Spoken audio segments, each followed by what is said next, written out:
We'll open the meeting with Pledge of Allegiance. I pledge allegiance to the flag of the United States of America and to the republic for which it stands, one nation, under God, indivisible, with liberty and justice for all. I'd like the minutes to reflect that we held an executive session prior to the meeting tonight for personnel issues. Okay.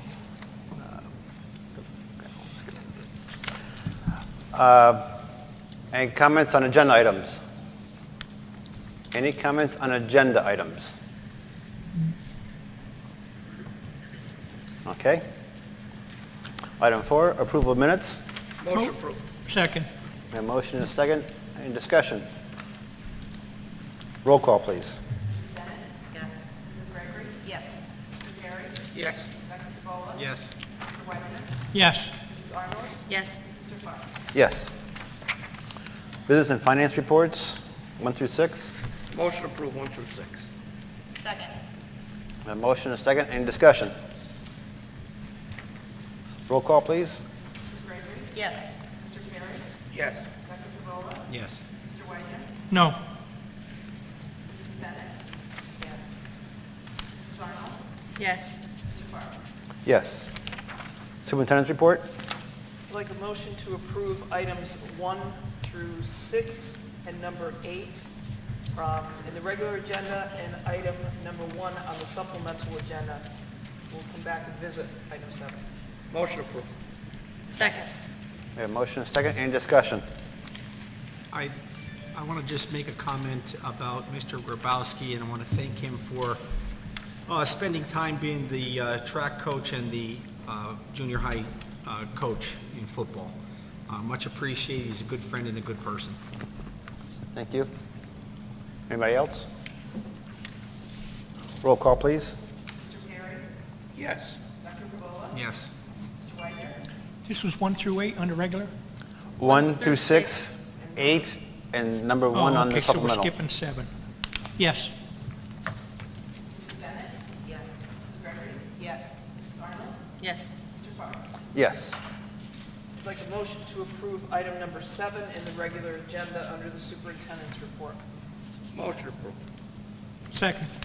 A motion and a second. Any discussion? I have a discussion. I just want to bring up, and I think it's just something we have to talk about in fairness. I know with the possibility of COVID moving forward, I know what we did in the past is we prorated or we, I guess, adjusted the salary of the extracurriculars. Obviously, this is an unknown in the future. I just want to bring that up. I'm fine with it, but I think we have to discuss it because that's what we've done in the past with extracurricular and co-curricular supervisors and coaches. If we want to change anything, we can amend it. I think we have to discuss it, that's all, just to be fair to people in the past.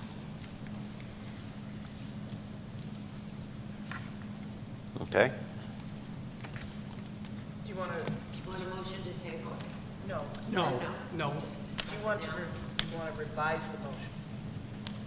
Pending our Okay. ability to stay open.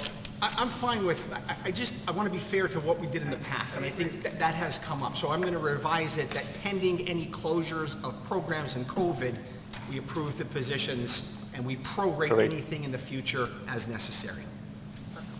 Okay. The folks with the first and second, are they good with that? Yeah, that's fine. Okay. It's as amended. Anybody else? Roll call, please. Dr. Cabola? Yes. Mr. Whiteman? Yes. Mrs. Bennett? Yes. Mrs. Gregory? Yes. Mr. Perry? Yes. Mrs. Arnold? Yes. Mr. Farr? Yes. So, if it's okay, Mr. Farr, I'd like to do an update, and that'll kind of lead into your discussion for the health and safety plan, if that's Okay. Okay.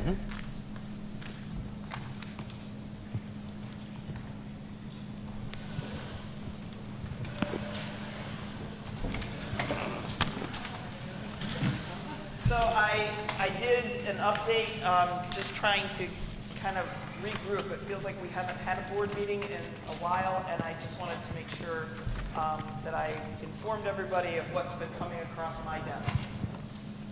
So the summer program has gone really well. We finished up with credit recovery at the high school, and the K-8 program is still going strong. They have about 4 more weeks, I believe, or 3 more weeks, and went on a field trip today.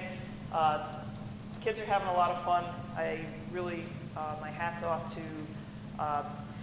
Deb Johnson and all the teachers. They've done a phenomenal job, and the people that are working as teaching assistants. We've got about 200 kids in that K-8 program. We put out a couple all-calls. I'll continue to remind folks that Fusion C3 will be offered this year as an alternative, and that will be offered kindergarten through 12th grade. And if we're asking people to please try to register by July 30th or 31st, if possible. I understand that some of these decisions, you know, people may put off, so I'm not putting a hard, fast deadline on it, but it really does help us with staffing, figure out how many teachers we need. Act 66 has come through since our last board meeting. That was a legislation that allowed parents to have their kids repeat a grade.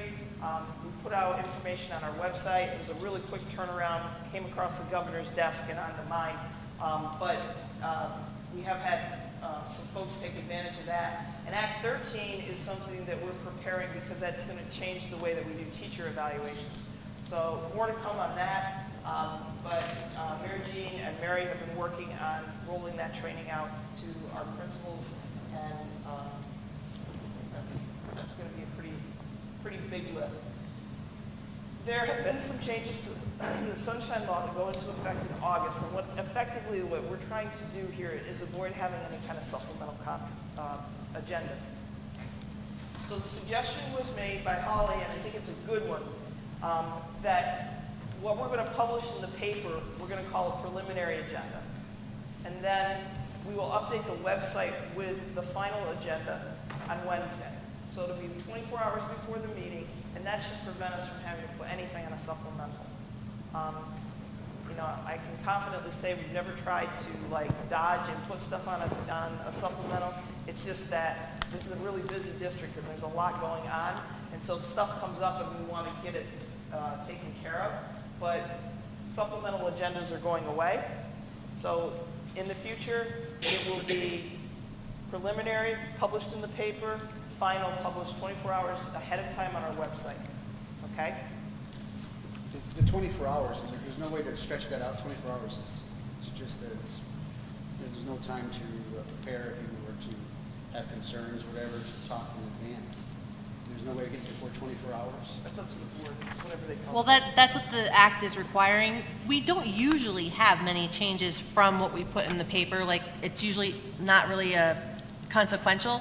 So getting the 24 hours is actually better than getting it when you walk into the meeting. So it's just going to be adding on the things that would come up or things that weren't solidified prior to the deadline for the newspaper.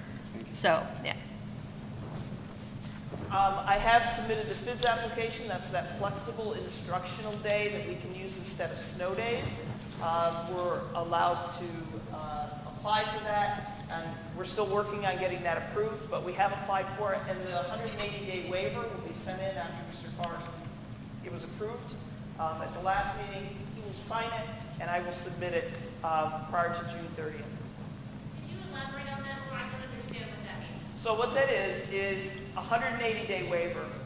The school code says our kids have to attend 180 days, right? The board can declare an emergency and say, look, we're in a pandemic. So in the event that we would be shut down for any period of time, that we can then put kids up on the Canvas platform and still count those as days of school. Okay? We did it last year, and we just want the option, since we don't know how this is going to unfold, of being able to do it again. It's being offered through the state.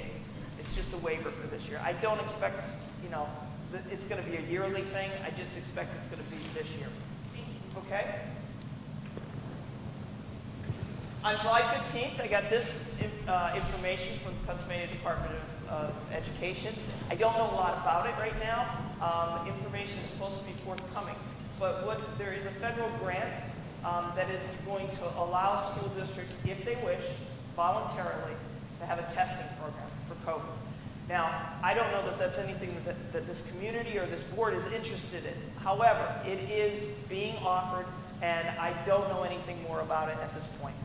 I want to go on record as saying we would never test a child without a parental permission, ever. So let's not let that get any traction. Yeah. Okay. Okay, so CDC came out with new guidance, and then PDE responded by saying, hey, we'll come out and we'll comment on this. So it took about a week, and then this is what I got. Basically saying, we want you to follow CDC guidance. That was what they published. So this is the first thing that came out. And if you read the bottom sentence, it says, DOH and PDE will not be releasing separate state guidance or recommendations for the start of the 21-22 school year. So this is all we get. And basically what it says is, you should follow the CDC guidance.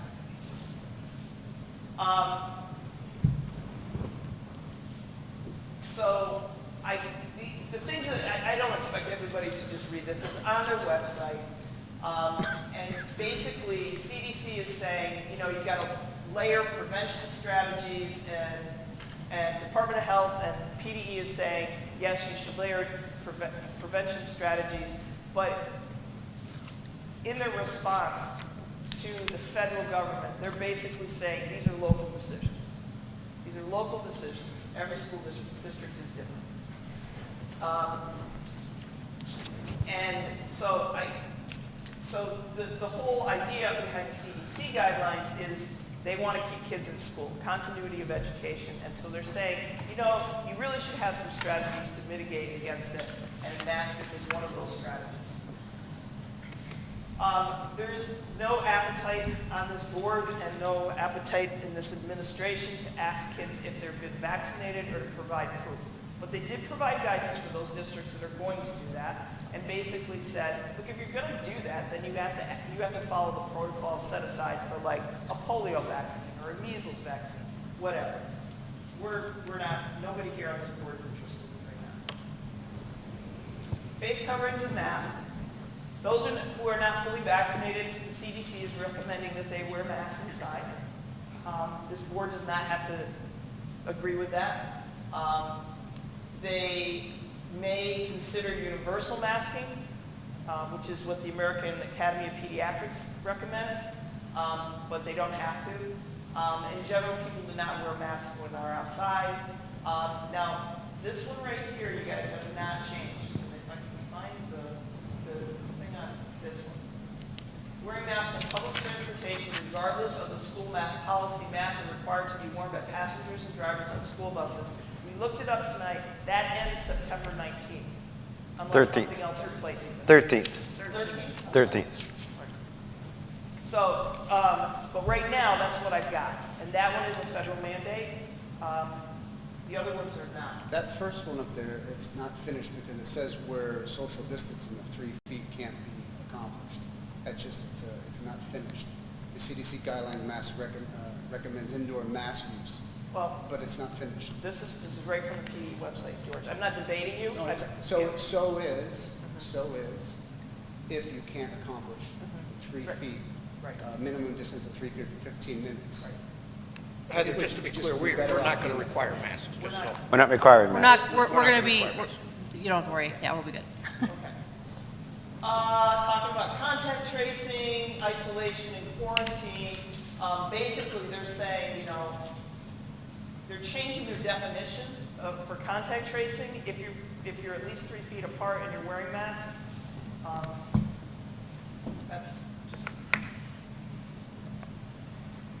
And then they also have some recommendations about sports, and that we would consider screening, testing for participation in sports for kids who aren't fully vaccinated. Again, they're not mandating anything. The American Academy of Pediatrics, they're saying everybody who's eligible should get vaccinated, and they're also saying that they're recommending that all school staff and all students over the age of 2 should wear face masks. And then they give the reasons why. I really believe the angle that they're taking is that they believe that if we practice the mitigation, that we're going to keep kids at school longer, because if you read the CDC policy and the American Academy of Pediatrics, it really focuses on the need for kids to be in school. So that is also from their website. So those were the guideline / not guideline stuff that I got from either the CDC or PDE and DOH. So I just wanted to inform you of that. This is the ESSERS 2 money, and I just wanted to give you an update on what that's looking like. Now remember, there's two pots of money. There's the ESSERS 2, there's the ESSERS 3. So the ESSERS 2 was $1.9 million. This is what we have allocated to that grant so far. We have it written, we do not have it submitted yet. But this was mostly our summer programming, and you know, supplies, benefits, salaries. Most of it was for the summer programming. You guys may have seen that we also advertised for 3 teachers, and we've advertised for 3 more parents. That is to help support us and try to make up for this achievement loss that we've had. And those are positions that are will be in effect for 2 years. And so I just want you to know that that's part of our response to try to address the learning losses that kids have had because of this year. And then there were some, this is stuff that's more like operations that we're going to take out of this grant. So we pretty much expended this one. Now, the ESSERS 3 grant, that's the one that's about $3.9 million. And what that requires of us is that we form a committee to review. It requires a couple things. First of all, we're supposed to survey our community and get input from everybody. And then we'll have a committee that'll kind of review that feedback and make sure that we're spending the money as the community would have us spend the money. So this is part of the federal requirement for this grant. So I'll be talking more about what that's going to look like as we go forward. We haven't applied for this grant yet. So you have to involve in meaningful consultation with students, families, school district administrators, teachers, principals, school leaders, other educators, school staff, and unions. And then you're supposed to reach out into the community for people that are representing the interests of students. So we'll come up with what this might look like over the course of the next 2 weeks. But my point in bringing it up is, if you're going to apply for this money, which obviously we're not going to let it sit on the table, you have to submit a health and safety plan as part of this grant. You have to about how you're going to reopen schools safely. Okay? So a couple of weeks ago, I put out on the website a first draft. We got people together, they took a look at it, they took a look at the wording and said, okay, this is good enough for the first draft. And tonight, the board is going to tweak that. They're going to rewrite some parts of it. They're going to clarify some parts of it. It was a starting point. It is not a final project. So that is their job here tonight. And we need to get that finished, and we need to get it submitted by July 3rd.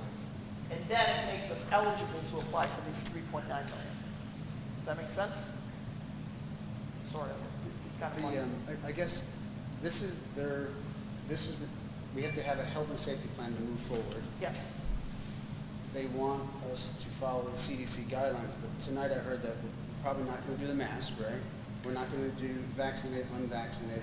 But inside of their request from us, if we don't follow their rules, what's the chance you're going to get the grant if you're not going to follow their guidelines? So the only thing that's mandated, George, right now is the transportation masks. Everything else is local. Everything else is recommended, that? Okay. or guidance, or Yes. should, but there's not shall or must. Everything, George, with this, right? When PDE submitted their plan to the feds, they said local control, local control, local control. Okay? So that's what gives us the flexibility. Okay? And when this draft was put together, it was before any of that other guidance Yeah, had I come didn't out have anything. yet. So we So- didn't even know what we were working with. To be honest with you, I was, we're really were trying to wordsmith. Right, thank you Really very didn't much. know what we were going to be dealing with. So, in order, again, I submit the health and safety plan by July 30th, and that makes us eligible to move forward with that 3.9 million. So, we can just like stop this here, and then when we get to it, we can talk about the language. Is that the way you guys want to do it? So what I did is, I made it so you guys could read all this. It's been out on the website, but in case you haven't read it, I wanted you to be able to. But let's go on with the agenda, and then when we get here, we just come back to this slide, okay? Thank you. Okay, thank you. Thanks, Heather. I'd like to report the Building and Grounds Committee met tonight and discussed facility usage specifically, in particular. You want me to just talk about that? Could you do that, Sure. please? So tonight, the Building and Grounds Committee met because we're starting to get a lot of requests for facilities usage. And we want to be able to open the buildings back up and allow some of our community teams to start using them. A couple things that are going to be different. I need to get my notes, sorry. We're going to be utilizing the admin gym, so that's going to limit some of the activities that have been traditionally done in there. I don't think it's a showstopper. The things that we really have to look at on an individual basis are the types of activities that require the use of the whole building. And here's the problem. The buildings have to be cleaned when our kids come back on Monday mornings. And so if a team wants to use it, that's fine, like for practice in the evening or, because we do clean at night. But over the weekend, we're going to have to do cleaning before the kids come back on Monday. So what we're talking about, what makes that difficult is for activities that use like the whole high school. So we may have to look at those on a case-by-case basis, but our goal is to get everything opened back up so that the community leagues can use them. And the teams that want to do like Open an gyms and stuff like that. they can use them. So we have kids right now that are doing open gyms, but we really have limited it to our own students, and now we're going to open it back up to the community. So that was it, I think. The main thing, yes. And moving forward, though, I know we still have the facilities closed on Sundays. Yes, Okay, the facilities would be closed on Sundays because they would have to be cleaned. okay, because that's a Yeah. question that I've Yeah. received from practices and gyms and things like Right, that. and the other thing that we talked about as a committee is putting some sort of a statement on that facilities use form that anything could change really quickly. It's just, we just don't know. And so, just to be upfront with folks about that. And let me see what else. The other thing that we talked about, track resurfacing and getting a little bit more information about that. We talked about the purchase of the sign, the electronic sign, and the installation of that. Talked about the high school. The high school is currently under a roofing project. We've had a lot of delays. That should not surprise anybody because of the weather, but it is still coming along okay, and they are starting on the admin building as well. So right now, no change order, so that's good. I think I covered it all. That's pretty much it, yes. Can I ask a question? Sure. The electric sign. Yeah. East Robbins had donated us one. How did that all fall apart? Because I see the sign at East Robbins, but whatever happened with the donation? Yeah, it's like a long thing. I can Okay. Okay. Yeah. The building and ground dealt with the gas issue. The commissioners have suggested that there's been a conversation with the consultant who's also been. Right. So right now, what we're doing, Bob, is we have a consultant who has looked at that, and they're going to make recommendations to us on prioritizing projects. We expect that will be one of them. Okay? So we are, yeah. The board hasn't voted on it or anything, but that project is in the works. Yes. Okay. Moving on to new business. The visa count there is for your review. And item 2 is a resolution regarding the health and safety plan. We're going to discuss health and safety plan now in detail. Whatever is the pleasure of the board. Sure. Folks have some input to that? Yeah, so I'm going to jump right in and say, I'd like to see some rewording on page 4, section 1. Let me pull it up, Holly. So Okay. See what the old wording is. You guys, this has 3 questions, or there's 3 parts of this, all right? So the LEA has 3 parts that they have to fill out. So what she's talking about is number 1, right? Yes. Okay. And Mary Jean, you're taking notes now. Okay. I can email it too. Okay, well, either way, let's just do it both ways. So some variety of, I would like it to say that mask utilization will be recommended but optional, and that masks will be available for anybody who wants to wear them. But the key point being that masks will only become mandatory via a government mandate or a school board vote.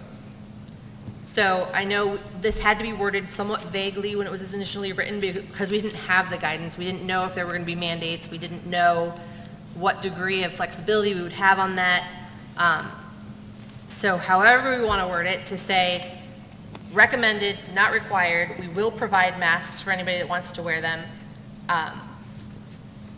But that will not change to a requirement without a government mandate or a school board vote.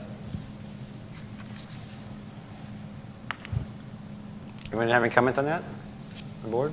So you're making that addition to what's on Yeah. this paper? Well, she's making an edit, though. An edit, An yeah. edit. It's slight change, some changes. Taking out the part that I wrote about community transmission, because I just didn't know. Yeah. All of that's gone Oh, away. okay. I think that clarifies it a lot better. Yes. So if I may, can I just read something and see if you like it? Sure. TASD will monitor CDC guidance and PADOH guidance for safely returning students to in-person instruction this year. Measures will be taken to reduce class size when possible to maintain a minimum of 3-foot social distancing. Mask utilization will be recommended. Masks will be available and may be worn by students and staff who wish to do so. Yeah, I just like to throw in that extra part about like how it would change, a mandate or a school board vote. That's later on page 5 of 7. I'll put it there too. Yeah. I have that, yeah, I have it written under section B on page But 5, basically, I think, yeah, Holly, what you're saying is we're recommending it, we're not mandating it. right. Everyone go with that? Okay. All right. So this is the second question that we had to answer. All right, and this is, that continuity of services is referring to if we have to shut down for any reason. So that is what this, this answer is about. Like, how do we maintain services for kids in the event that we have to close?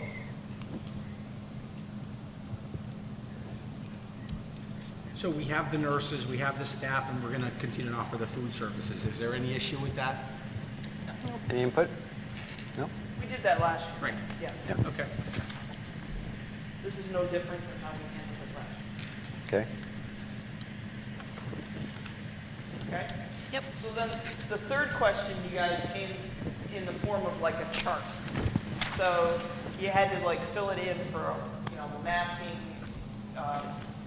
modified facilities and that kind of stuff. And I'm sorry, I couldn't do the lines on the inside. I tried.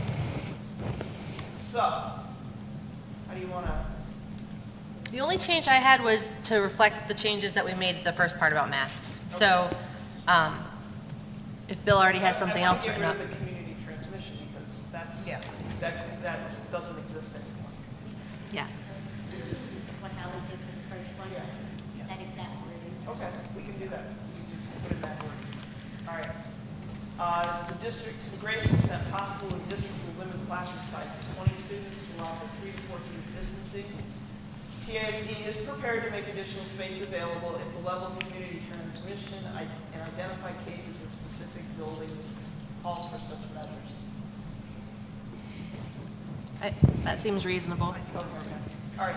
So what I was referring to there is like, again, we could go back to using the auditorium if we needed to. you know, if we needed to spread kids out more, we know how to do that now. In fact, So you're, I Pretty guess, expert about I'm it. sorry, Heather, one question. Are you keeping the community transmission language Well- in there, or just basically basically if we need to. continuity? You could just say TASD is prepared to make additional space available based on any government mandates. I mean, if you're going to be consistent with taking the community transmission language out. Okay. Because it may be a government mandate not based on the transmission rate, right? Well, I would say government mandate or board Okay. action. Yeah, I Because mean, you guys could decide. if we had a building where it's like, all right, we've had an uptick, let's spread these kids out a little bit more. Like, I don't see a big deal with that, like, we're not, you know, Okay. We'll make those changes. Okay. Proper hand washing and respiratory etiquette will be encouraged and modeled by staff. We'll continue to provide hand sanitizer stations and classroom supplies. Any Seems problem reas- with that? Seems reasonable. no. Okay, cleaning and maintaining healthy facilities. We'll continue to implement our cleaning and disinfecting protocols implemented for the 2021 school year, including the use of static sprayers, UV light, and maximization of ventilation systems, which were all measures that we put in place last year. And it's the same protocols we're going to follow as we did last year? Yes. There's nothing special or onerous on the district for that? Okay. Contact tracing and accommodation with isolation, quarantine, and collaboration with state and local health departments. TASD will continue to work closely with DOH to conduct contact tracing when positive cases are identified. When isolation, quarantine of individuals or groups is required, TASD is prepared to offer remote learning at all grade levels. So if we had kids that had to go out, we got them. Everybody good with that? Okay. Diagnostic and screening testing. TASD will continue to follow existing protocols for screening for elevated temperatures and questions related to symptoms of COVID-19 exposure. Do we have to? No, we don't have to. I'm not in favor of that right now.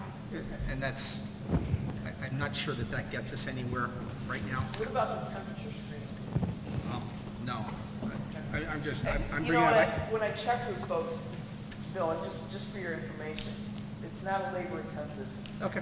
but it's up to you guys. I think that at a minimum, we could throw in something that's like as needed. You know, if at some point we decide that we don't need to be like that as, you know, for every single kid or something, just to have the flexibility to say, okay, we're not gonna, or we're gonna change this, or we're, you know, however we wanna do it. I mean, if it makes other people feel better to take a temperature, I don't have a problem with it. I had COVID and I never had a fever, and neither did anyone in my house. So I'm not sure if we actually, I'm not sure it We're gonna achieves catch it, anything. It doesn't but- achieve anything. I don't Yeah. know either. I do know, you know, I mean, there were kids that were screened that had fevers that didn't have COVID, yeah. Yeah. right? So if we kept the flu out or we kept strep throat out. Well, right, I mean, and that is in our paperwork, is that kids are supposed to stay home with the fever of whatever or higher. So, I mean, I'm indifferent on this. So if there's somebody who feels strongly in another direction, So this would be checking everybody that comes to the building, Yeah. like we were Yeah, earlier? just, we don't have to ask the COVID. Doesn't really questions, we seem just screen. It's up to you guys. necessary. I don't think it's that labor intensive. I do think, you know, or here's another thing you could consider doing, is you could consider doing it for the first 9 weeks, and then we see where we are.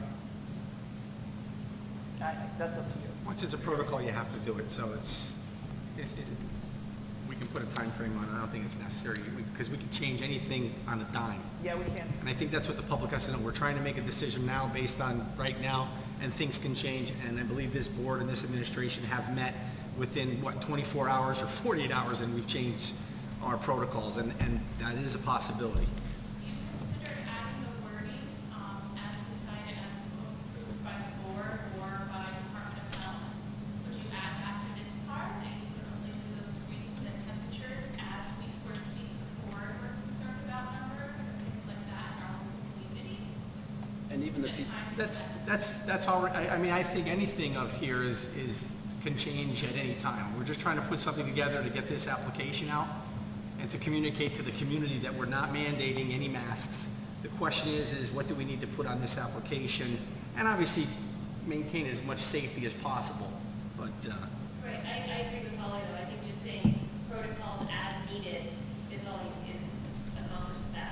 Yeah, and then we can give direction. Now, I don't necessarily think we need to worry as much about the exposure or asking the questions. I'm not entirely honest, or not honest, I'm not entirely sure people would be honest about some of that if they didn't want to be.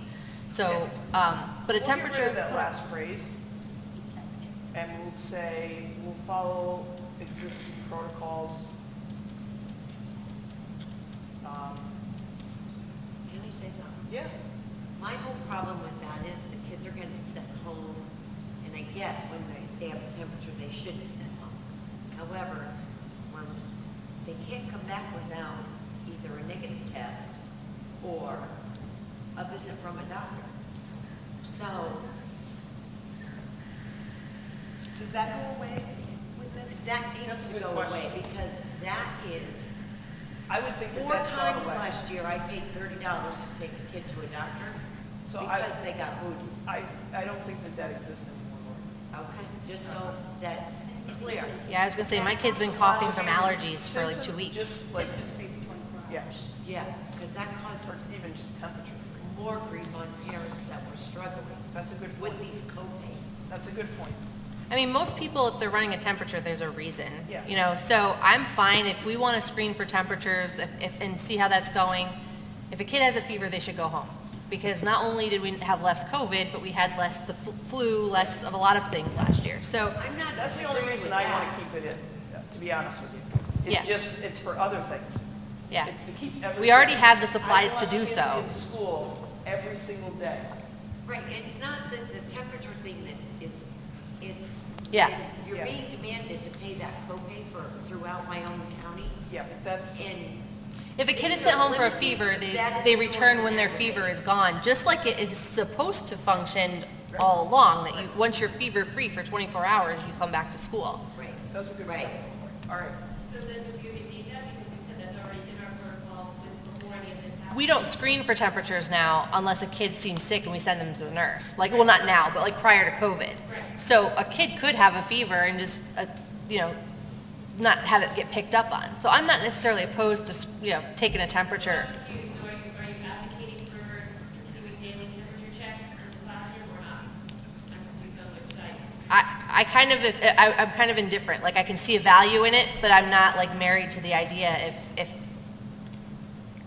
if there's pieces of it that I'm not thinking of that would be obtrusive or that families would find obtrusive. But if a kid has a fever, they should go home. I'm hearing administration is saying to shoot the temperature is not labor intensive, it doesn't Right. disrupt It, the it flow. really doesn't. I think, you know, we've really gotten it down. And if a kid gets sent home with strep throat, then that's. Okay, that's so, okay. so what I'm hearing is do the temperature screen and that's it. Yeah. Oh, that's it, yeah. Okay. No questions, no sniffles, no cough, No, have you been we'll ask- exposed? Okay. Take the questions out. Okay. Okay? Yep. All right. Is, by any chance though, are you guys saying there's 9 you're gonna do for 9 weeks? We had talked about like we could just have it be the way that it is for 9 weeks and see how that's going for us. You know, They there's can not, always take it out after 9 weeks, George. They can take it out after 2. And- Yeah. But is it any bit voluntary? Like, what if people just are tired of it? They're not following the same agenda as everybody else, and they have to go stand up there and be shot in the head with a laser? They just seems ridiculous and nonsensical just to do it, just to get a grant.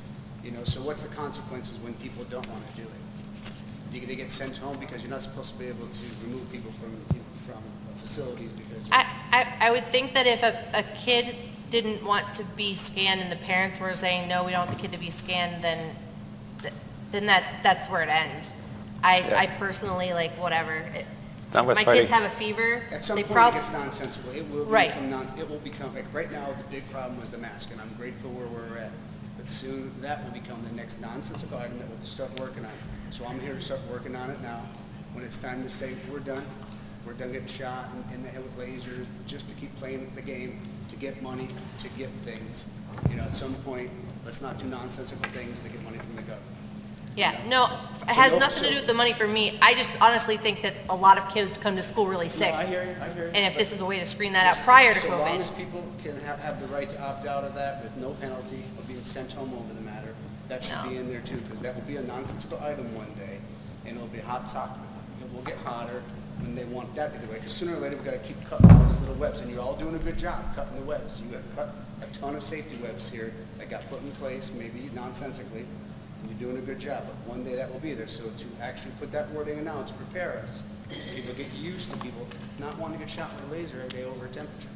So just having that language that there'll be no penalty or ramification being sent home where the kids can't get their in-person learning, then that would be a little more solid. Because it's going to be there, it's going to come, it'll be the nonsensical item that has to go away. I think if we find that's an issue, we can add it. Yeah. We'll continue to post information on local vaccination clinics, and the district Facebook page. The district will avail itself to scheduling clinics on-site with outside providers as requested. So, like with Pediatrics Associates of Kingston offered to do one, you know, we scheduled it, if we said it was voluntary, and we gave kids a chance. So we'll continue to do that. Appropriate accommodations for students with disabilities. IEP and 504 teams will meet to determine if individual accommodations are necessary for students with disabilities. Accommodations related to COVID-19 mitigation efforts or unique health needs of students will be included in a health plan that becomes part of the 504 plan or the IEP if appropriate. That's just internally how we're going to handle this. Coordination with state and local health officials. I just put, you know, we'll continue to communicate and coordinate with DOH, PDE, CDC, and the local emergency management. So we will make the changes that you guys have suggested, and these have to be reviewed every 6 months at a minimum. I suggest that we do it, we say we're going to do it at 9 weeks or as needed. And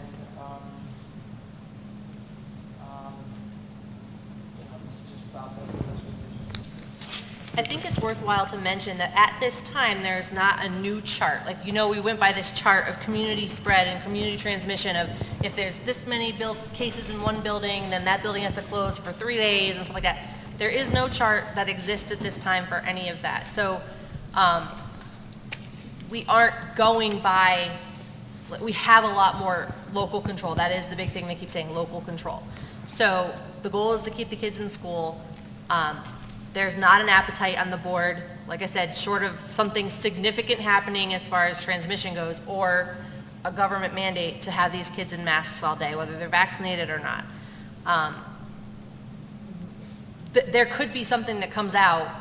I'm not sure how much the amendments that passed in May are going to change the ability for these types of mandates to exist, but there could be a chart that comes out that they say you have to follow this, and you know, we'll have to have a discussion about that. But as it sits now, the decisions and the control sit right here in this room. So, and we all want the kids in school. Yes, we do. Okay, so, Vote on this, Phil? Yes. We need to vote on this tonight? Yes. yeah, we get a motion? To approve with the Changes discussed edits and changes. Second. Any discussion? So we're going to make changes to this page, right? As we discussed, those changes will be made to it. That's what we're voting on, as we discuss those changes. Changes as discussed. Yes. Yes. Okay. You good? Anybody else? Roll call, please. Yes. Yes. Yes. Yes. Yes. Yes. Yes. Okay, item 3, looking for resolution to adopt to close the Hope Primary Center at the conclusion of the 2021 school year.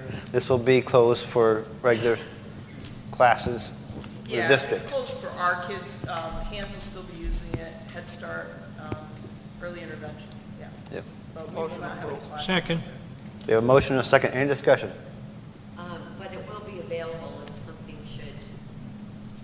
Sure. This is a formality, really. Reopen it and it's ready to go. This is really just a formality on our part. It's not that simple, but yeah. Well, you know what I mean? We have a plan if we need to use it. Anybody else? Roll call, please. Yes. Yes. Yes. Yes. Two first. Yes. Yes. Yes. Item 4, we will table till next meeting. Item 5, looking for a resolution to approve Lori Bennett as the school's IU representative effective immediately. Absolutely. Second. Coming from the current representative. Discussion. No, Lori, you got to be quiet. Roll call, please. Yes. Yes. Yes. Yes. Yes. Yes. No Item- takebacks. Lori, much luck in your new position. Item 6, looking for a resolution to approve purchase of textbooks for the newly adopted science program. Motion to approve. Question. Second. A motion and a second, any discussion? Roll call, please. Yes. Yes. Yes. Yes. Yes. Yes. Yes. Item 7, looking for a resolution to approve Holly Arnold's conference expense for attendance at the annual PSBA conference in September.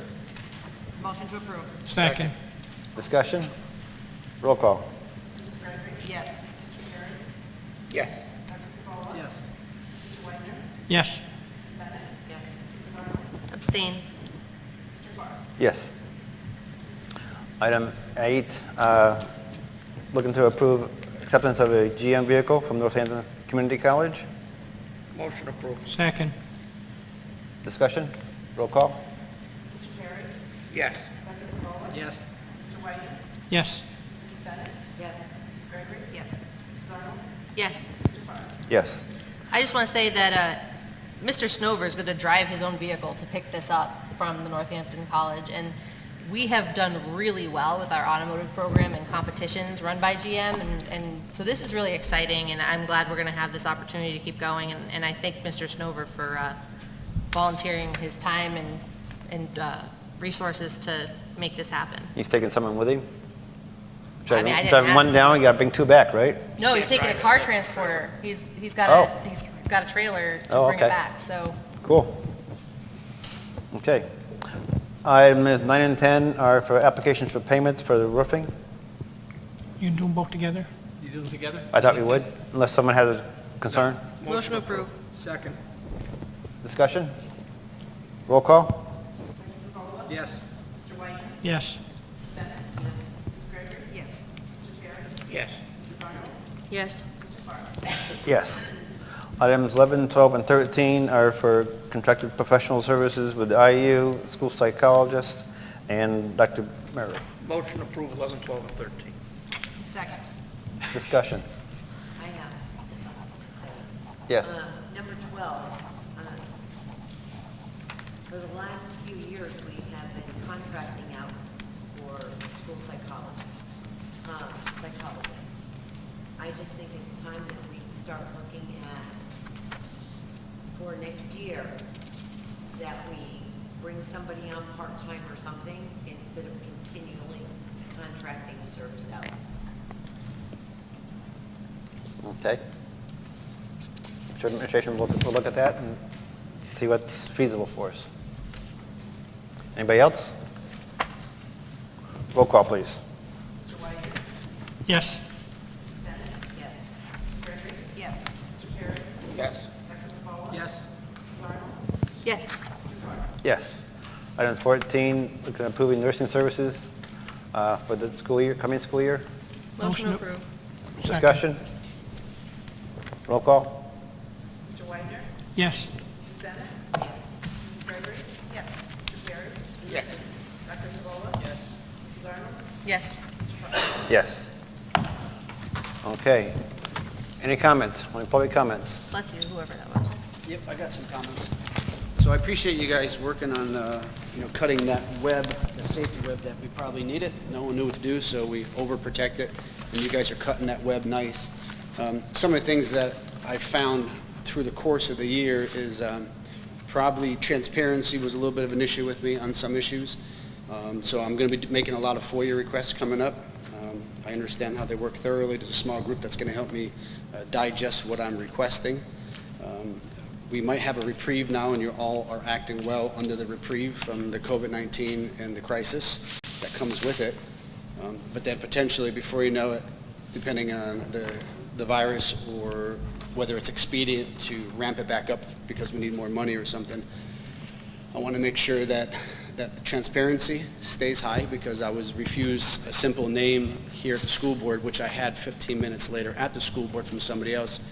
I don't want that type of restriction on obvious stuff. There are going to be things that I want that you can just give to me, and that can keep us from having to go through the 5-day request and then the appeal, because usually what I want I already have.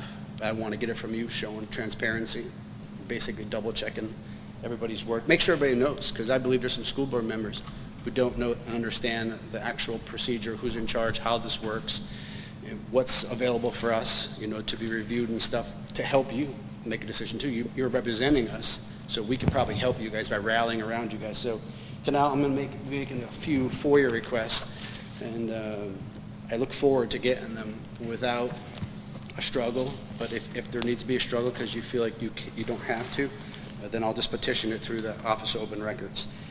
My first request is going to be, and I'll give these to, you're the officer, is that right? So my first request is going to be any and all incoming, outgoing emails to and from any member of Tunkhannock Area School District regarding or mention of COVID-19 or coronavirus from December 31st, 2019 to July 22nd, 2021, not to exclude Department of Health, CDC, and Department of Education. Next one's going to be any and all emails incoming, outgoing to anyone from Tunkhannock Area School District, faculty, employees, administrators, volunteers, coaches regarding critical race theory from July 22nd, 2020 to July 22nd, 2021. All training records or sign-off sheets that shows all Tunkhannock area faculty members, employees, administrators, volunteers, and coaches have trained or certified in HIPAA and FERPA, which is the Family Educational Rights and Privacy Act. These are all things that should be signed off on by all the members. This one here I asked for a while ago, and I'm still going to ask for it. Medical records of all Tunkhannock area school district faculty members, employees, administrators, volunteers, and coaches, highlighting, I want all the records, but I want highlighted the personnel with comorbidities, putting them at a higher risk grouping for contracting, becoming ill from, or dying from COVID-19. So those are my 4 requests, and I'll give these to you, and that's all I have. Thank you, guys.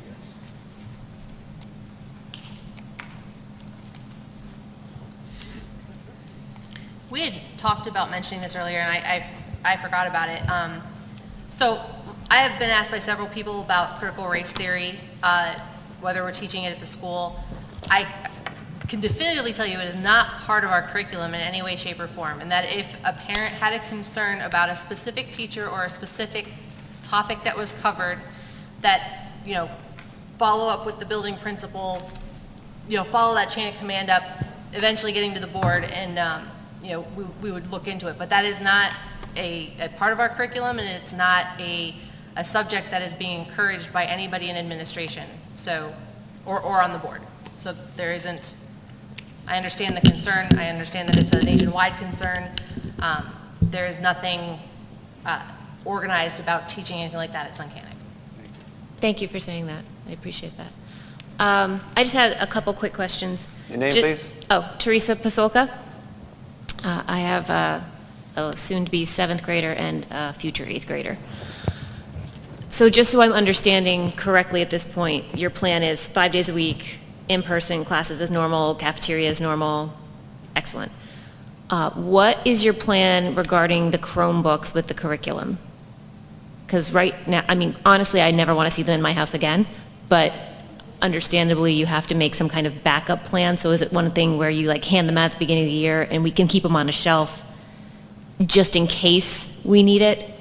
Or is it like you're going to use them in the classroom and not send them home? Because I can understand how they could be useful in some classes, but I do not want my child having 24-hour unfettered access to the internet again.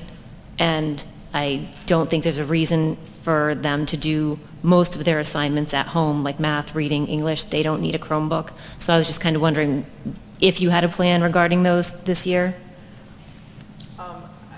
I don't anticipate, the kids will be all issued a Chromebook. And like how you control it in your house, that's up to you. I don't, but I think, you know, we're gonna try to do stuff like this summer. We literally have not done anything online. I shouldn't say that, the high school has, but the little kids haven't. So we want to get back to more of a traditional paper and pencil. It doesn't mean that we're not going to use them in the classroom sometimes, like to present an article or whatever. But I think that what you're going to see this year is much more traditional. Right.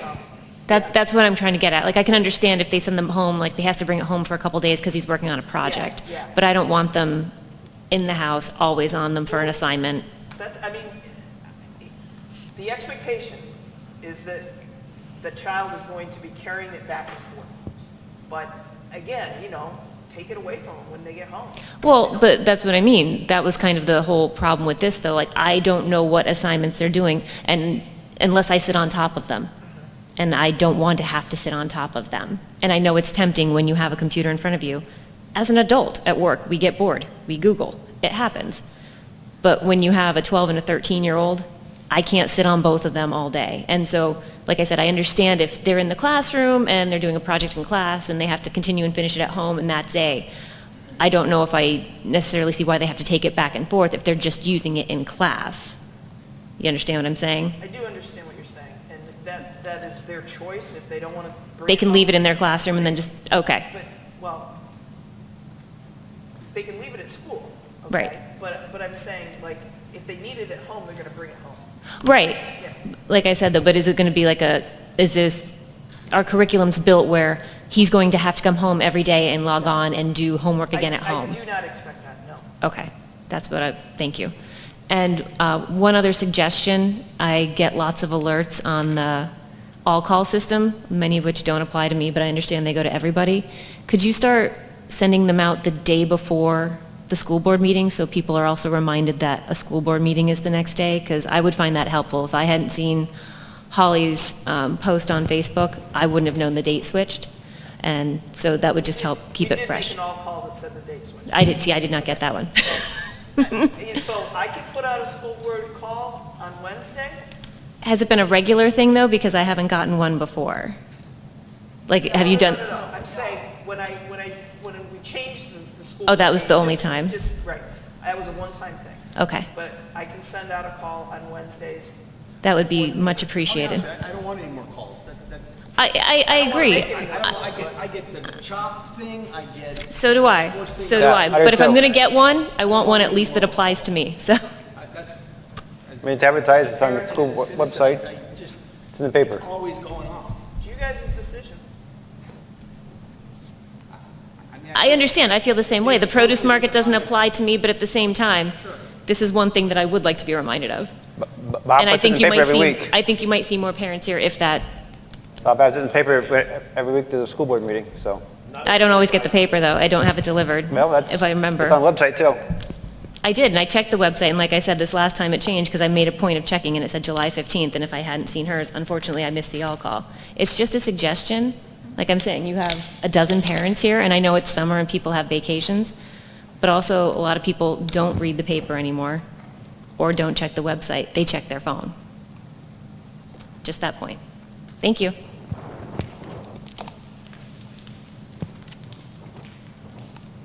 Anybody else? Motion to adjourn. Motion to adjourn? Thank you, everyone.